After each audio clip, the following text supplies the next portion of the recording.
Probably two quick ones on your left. In your new commercial, you're encouraging everyone to sing their hatred of you. Throughout your career, how vital was the hate to drive you to what you did? It was extremely necessary for me because that's what I fed off of.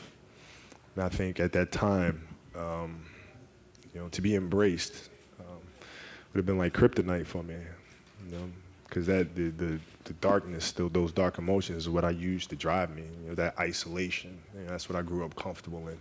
So I would refuse to allow anything else but that. I mean, even saying things that create some type of animosity. You know what I mean?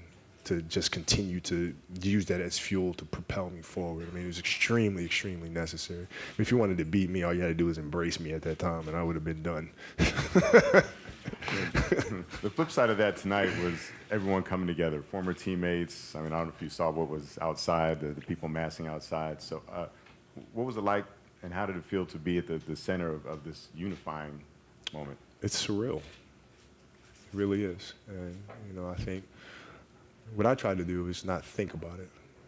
I tried to go through my routine as normal as possible and think about the craft, think about the game. Who are you matching up with? How's the defense going to play you? Like, try to go back to the basics, not think too much about the bigness of the moment. Just focus on those details. Kobe, over here, back here. Hi. What's up? What's up? Man? You alluded to this off of Jay's question, just about embracing kind of the villain role, the hate, all this. A lot of people were so used to seeing only that ferocious, competitive killer Kobe that this year, as you've kind of let your guard down and this brighter kind of demeanor has come out, people have kind of wondered, and I've even heard people debate. So is that the real Kobe? Where's the real Kobe? What is this, like, the public side of this for you been about in terms of kind of letting go a little bit, being able to be kind of more of this joyous persona publicly as opposed to the killer kind of persona that you were carrying for so long? I mean, I'm both. Just like everybody in this room. It's a very simple concept when you think about it. I mean, we're all both. We all have a little hero and villain inside of us, man. And it's just depending on perspective. One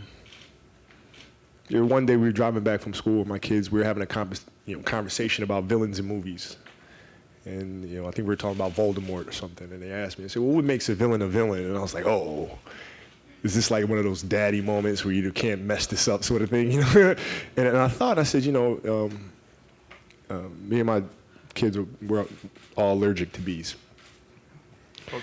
And so I said, if a bee is flying around your head, what are you going to do? She said, well, I'm going to take a magazine, I'm going to roll it up, I'm going to try to knock it out the air. I said, okay, well, to you is the bee the hero or the villain? She said, well, the villain. I said, well, what about the bee that's flying around minding its own business? Is it the hero or the villain? Are you the hero? And she goes, well, I would be the villain. I said, well, exactly. It's all a matter of perspective. Right? So that's the simple way to describe that. I think we all are both. It depends what perspective you're looking at it from.